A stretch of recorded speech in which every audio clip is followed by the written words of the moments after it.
आप सभी का स्वागत करता हूं अपने YouTube चैनल मैथ गुरु डबल नाइन में। तो चलिए आज मैं आप लोगों को सोशल साइंस का सेट नंबर 4 बताने जा रहा हूं, ठीक है। और मैं इसको कंप्लीट करवा दूं आपके एग्जाम के लिए। तो देखिए क्वेश्चन नंबर फर्स्ट क्या दिया गया है। दिया है गैरीबाल्डी पेशे से क्या था। तो इसका ऑप्शन नंबर हो जाएगा ए, नाविक था वो। दूसरा है सन 1870 में फ्रांस और प्रसा के बीच युद्ध कहाँ हुआ था। तो इसका ऑप्शन नंबर हो जाएगा डी, सीडान में हुआ था। तीसरा देखिए यंग यूरोप की स्थापना किसने की थी। तो तीसरा का ऑप्शन हो जाएगा सी, मेजरी ने, ठीक है। चौथा का देखिए साम्यवादी शासन का पहला प्रयोग कहाँ हुआ था। तो इसका ऑप्शन नंबर ए हो जाएगा रूस में। पांचवा देखिए रॉबर्ट ओवन कहाँ का निवासी था। तो इसका ऑप्शन हो जाएगा सी, ब्रिटेन का, ठीक है। छठा देखिए अंकोरवाट के मंदिर, ठीक है, अंगकोरवाट के मंदिर का निर्माण किस शासक के द्वारा करवाया गया। तो छठा का ऑप्शन हो जाएगा ए, ठीक है, सूर्यवर्मन द्वितीय के द्वारा, ठीक है। अब देखिए सातवां हिंद चीन में कोलोन किन्हें कहा जाता था। तो सातवां का ऑप्शन हो जाएगा डी, फ्रांसिस्को को। आठवां देखिए सविनय अवज्ञा आंदोलन कब और किस यात्रा से शुरू हुआ था। तो 8 का ऑप्शन हो जाएगा ए, यानी कि 1930 में हुआ था। ये दांडी यात्रा से शुरू हुआ था। 9 देखिए किस घटना के विरोध में महात्मा गांधी ने अपनी कैसर ए हिंद की उपाधि त्याग दी थी, ठीक है। तो 9वां का ऑप्शन हो जाएगा बी हुआ था, यानी जालियांवाला बाग हत्याकांड जब हुआ था उसके बाद उसने क्या किया, उसे जो ये उपाधि मिली थी कैसर ए हिंद की उपाधि, उसको त्याग दिया था, अंग्रेजों को लौटा दिया था, ठीक है। 10 देखिए 10 में दिया है वल्लभ भाई पटेल को सरदार की उपाधि किस किसान आंदोलन के दौरान दी गई। तो 10 का हो जाएगा ए, बारदोली किसान आंदोलन में। 11 क्रांतिकारी नेता सूर्य सेन का उपनाम क्या था। इसका हो जाएगा ऑप्शन नंबर बी, मास्टर दा। 12 देखिए किस कानून के विरोध में जालियांवाला बाग में सभा का आयोजन हुआ था। तो इसका हो जाएगा ऑप्शन नंबर सी, ठीक है, रॉलेट एक्ट के द्वारा। रॉलेट एक्ट हुआ था ना, इसी के विरोध में। देखिए अब क्वेश्चन नंबर 13 भारत में पहली जूट मिल कहाँ स्थापित की गई थी। तो इसका ऑप्शन हो जाएगा डी, कलकत्ता में। 14 देखिए पावर लूम का आविष्कार किसने किया था। तो इसका ऑप्शन हो जाएगा सी, यानी कि एडमंड कर्ट राइट ने, ठीक है, ऑप्शन नंबर सी। 15 देखिए कौन सा सामाजिक वर्ग बुद्धिजीवी वर्ग के रूप में उभर कर आया। तो 15 का आंसर हो जाएगा डी, मध्यम वर्ग आया था। 16 देखिए गिरमिटिया किसे कहा जाता है। तो गिरमिटिया मजदूर कहा जाता था, ठीक है। तो इसका 16 का ऑप्शन हो गया आपका ए, यानी अनुबंधित मजदूर को कहा गया था, ठीक है। 17 देखिए आर्थिक संकट के कारण यूरोप में कौन सी नई शासन प्रणाली का उदय हुआ। तो 17 का ऑप्शन हो जाएगा डी, यानी कि पूंजीवादी शासन प्रणाली स्टार्ट हुआ था। 18 देखिए एशिया और यूरोप के बीच कौन प्राचीन स्थल व्यापारिक मार्ग था। तो 18 का आंसर हो जाएगा ए, सूती मार्ग का व्यापार। महात्मा गांधी ने किस पत्र का संपादन किया। तो इसका ऑप्शन हो जाएगा बी, यंग इंडिया का संपादन किया। 20 देखिए भारतीय समाचार पत्रों के मुक्तिदाता के रूप में कौन गवर्नर जनरल विख्यात है। तो 20 का ऑप्शन हो जाएगा सी, चार्ल्स मेटकॉक, ये प्रसिद्ध है। 21 देखिए भारत में पंचायती राज संस्थाओं में महिलाओं के लिए कितनी सीटें आरक्षित है। 21 का ऑप्शन हो जाएगा सी, 33%। 22 देखिए निम्नलिखित व्यक्तियों में से कौन लोकतंत्र में रंगभेद के विरोधी नहीं थे। तो 22 का ऑप्शन हो जाएगा डी, यानी कि जेड गुरी, ठीक है। 23 में देखिए 23 का हो रहा है 16वीं लोकसभा में महिला सदस्यों की संख्या कितनी है। तो 23 का ऑप्शन हो जाएगा डी, यानी कि 65। बिहार में पंचायती राज व्यवस्था का कार्यकाल कितना है। तो ऑप्शन हो जाएगा बी, यानी कि 5 वर्ष। झारखंड राज्य का गठन कब हुआ था। तो 25 का आंसर हो जाएगा सी, यानी कि 15 नवंबर 2000 ईस्वी को। 26 देखें भारत में किस प्रकार की शासन प्रणाली है? तो भारत में जो शासन प्रणाली है वो हो जाएगा ऑप्शन नंबर बी, संघीय और संसदीय। ठीक है। 27 देखिए, जनता दल यूनाइटेड पार्टी का गठन कब हुआ? ठीक है, तो इसका ऑप्शन नंबर हो जाएगा 27 का सी। क्या हो जाएगा? सी। 1999 में हुआ था। ठीक है, यानी कि जेडीयू कहते हैं इसके। 28 में देखिए, 17वीं लोकसभा का चुनाव किस वर्ष हुआ था? तो इसका ऑप्शन हो जाएगा डी, 2019 में हुआ था। ठीक है, चलिए अब इसका हम क्वेश्चन नंबर 29 बताने जा रहे हैं नेक्स्ट पेज में। देखिए 29 नंबर क्वेश्चन, किस देश में बहुदलीय व्यवस्था नहीं है? किस देश में बोल रहा है? तो ये बहुदलीय व्यवस्था केवल और केवल ऑप्शन नंबर डी हो सकता है, ब्रिटेन में। ठीक है। 30 में देखिए, सूचना का अधिकार संबंधी कानून कब पारित हुआ था? तो 30 का ऑप्शन नंबर हो जाएगा बी, 2005 में। 31 देखिए, लोकतंत्र का प्राण किसे कहा गया? तो 31 का ऑप्शन हो जाएगा ए, राजनीतिक दल को। भारत में लोकतंत्र की सफलता में क्या बाधा है? तो 32 का हो जाएगा ऑप्शन नंबर डी, यानी कि और शिक्षा है, गरीबी है और बेरोजगारी, ये सभी है, ऑप्शन नंबर डी हो जाएगा। 33 देखिए, भारत में किस तरह की लोकतंत्र की व्यवस्था है? ठीक है, भारत में। 33 का हो जाएगा ऑप्शन नंबर बी, अप्रत्यक्ष। ठीक है, अप्रत्यक्ष लोकतंत्र है। और देखिए यहाँ 34 का ऑप्शन है, प्रश्न पहले देखिए, दुनिया के कितने देश संयुक्त राष्ट्र संघ के सदस्य हैं? तो इसका ऑप्शन नंबर हो जाएगा बी, 193। ठीक है, 193। अब 195 हो गया पहले का डाटा, इसीलिए बता रहा हूँ। 35 देखिए, राज्यपाल की नियुक्ति कौन करता है? तो राज्यपाल की जो नियुक्ति करता है वह ऑप्शन नंबर सी, कौन है ये? राष्ट्रपति। राष्ट्रपति क्या करता है? राज्यपाल की नियुक्ति। 36 देखिए, नीति आयोग का गठन हुआ था कब? तो 36 का ऑप्शन हो जाएगा ए, जनवरी 2005 में। 37 देखिए, प्राथमिक क्षेत्र में कौन सी आर्थिक क्रिया शामिल है? 37 का, तो इसका ऑप्शन हो जाएगा डी, यानी कि कृषि भी है, खनन भी है और पशुपालन भी है, यानी कि इनमें से सभी। 38 देखिए,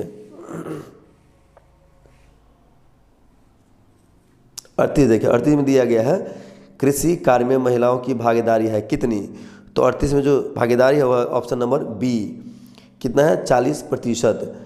भारत की राष्ट्रीय आय का सर्वप्रथम अनुमान किसने लगाया? तो 39 का ऑप्शन हो जाएगा डी, यानी कि दादा भाई नौरोजी।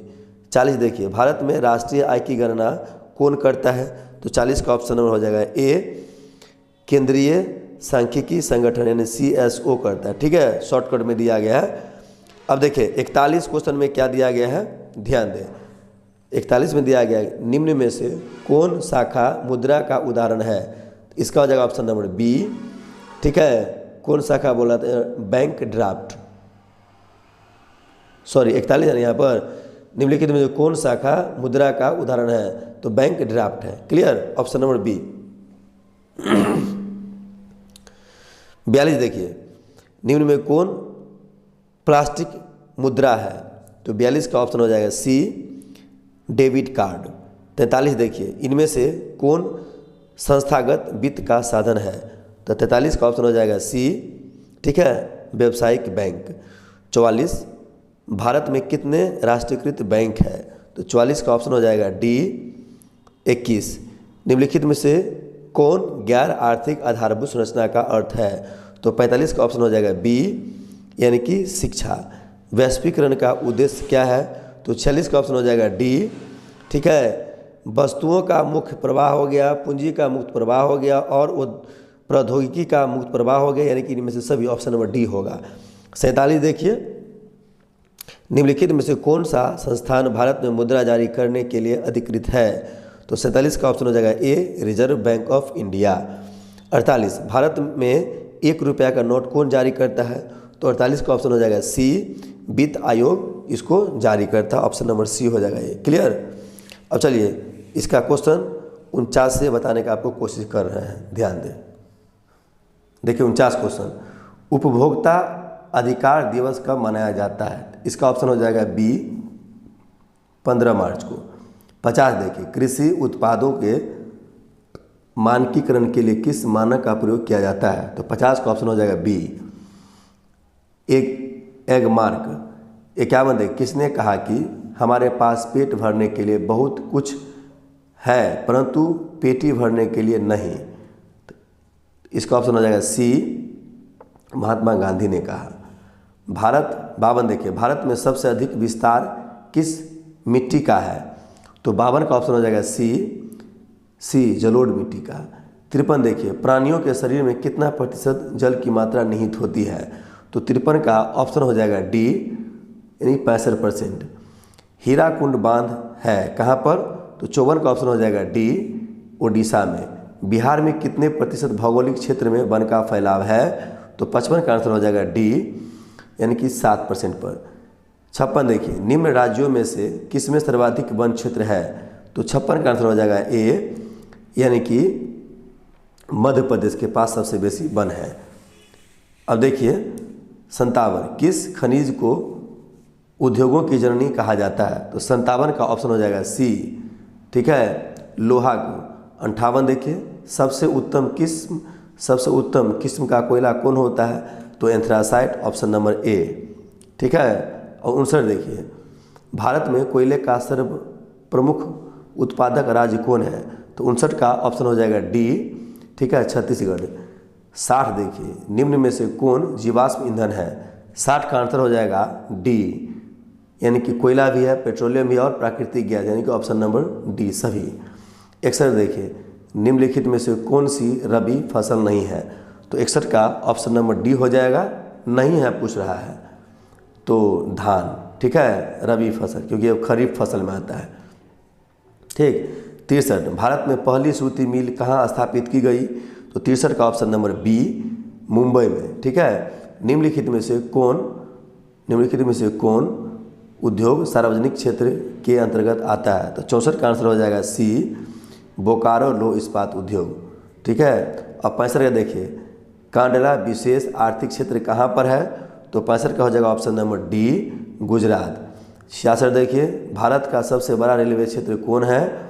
तो 66 का हो जाएगा ऑप्शन नंबर ए, पूर्व रेलवे क्षेत्र। 67, बिहार की पहली रेल लाइन थी कौन? तो 67 का ऑप्शन हो जाएगा बी, ईस्ट इंडिया रेल मार्ग। 68 का देखिए, जनसंख्या का घनत्व सबसे अधिक कहाँ पर है? तो 68 का ऑप्शन नंबर हो जाएगा डी, महानगर में, ठीक है। 69 का देखिए, गंडक परियोजना का निर्माण बिहार राज्य के किस स्थान पर हुआ था? तो 69 का हो जाएगा ऑप्शन नंबर बी, यानी कि वाल्मीकि नगर। 70 में देखिए, हैस्यूर विधि में ढालू हिस्सा दिखाई देता है? तो ऑप्शन नंबर ए हो जाएगा इसका, काला, ठीक है। अब देखिए नेक्स्ट पेज में 71 से 80 तक ध्यान दें। 71 में कृषि सुखाड़ होता कहाँ पर है? तो कृषि जो सुखाड़ होता होगा जल के अभाव के कारण, जल नहीं मिलता तो कृषि सूख जाता है। 72, तो ये होगा ऑप्शन नंबर ए 71 का। 72 देखिए, बाढ़ से सबसे अधिक हानि किसकी होती है? तो ऑप्शन नंबर हो जाएगा इसका भी ए, फसलों को। बिहार का कौन सा क्षेत्र बाढ़ग्रस्त है? तो 73 का ऑप्शन हो जाएगा डी, उत्तरी बिहार। 74, निम्न में से कौन भूकंप का सर्वाधिक संवेदनशील नगर है? तो 74 का ऑप्शन हो जाएगा ए, देहरादून। 75 का देखिए, भूसंकलन है क्या? तो भूसंकलन जो है वो है बी ऑप्शन, मानवीय आपदा है। सॉरी, मानवीय आपदा नहीं, ये भूसंकलन भी है आपको, प्राकृतिक आपदा, ठीक है। ये क्या हो गया? ये प्राकृतिक आपदा ही है, भूसंकलन। 76 का देखिए, सूखे के लिए जिम्मेदार कारक कौन है? तो 76 का ऑप्शन नंबर हो जाएगा ए, वर्षा की कमी के कारण, ठीक। 77 देखिए, सर्वाधिक भूसंकलन प्रवण राज्य कौन है? तो 77 का ऑप्शन नंबर हो जाएगा ए, उत्तराखंड। इंफ्रारेड 78 का बता रहा हूँ, इंफ्रारेड कैमरा का प्रयोग निम्न में से किस आपदा में किया जाता है? तो 78 का जो आंसर है आंसर नंबर सी, ठीक है, भूकंप में। क्लियर? जब अंदर लोग दब कर मर जाता है उसमें उसको चेक किया जाता है, ठीक। 79, आपदा प्रबंधन किया जाता है, आपदा प्रबंधन किया जाता है कब? तो 79 का आंसर हो जाएगा डी, ठीक है, यानी कि राष्ट्रीय स्तर पर, राज्य स्तर पर और जिला स्तर पर, यानी कि सभी। 80 का देखिए, भूपटल के नीचे का वो स्थल जहाँ भूकंप का जन्म होता है क्या कहा जाता है? तो 80 का ऑप्शन नंबर हो जाएगा ए, भूकंप का वो मेन केंद्र होता है। ऑप्शन नंबर ए हो गया। चलिए ये क्वेश्चन भी कंप्लीट हो गया। आप सबको बहुत बहुत धन्यवाद।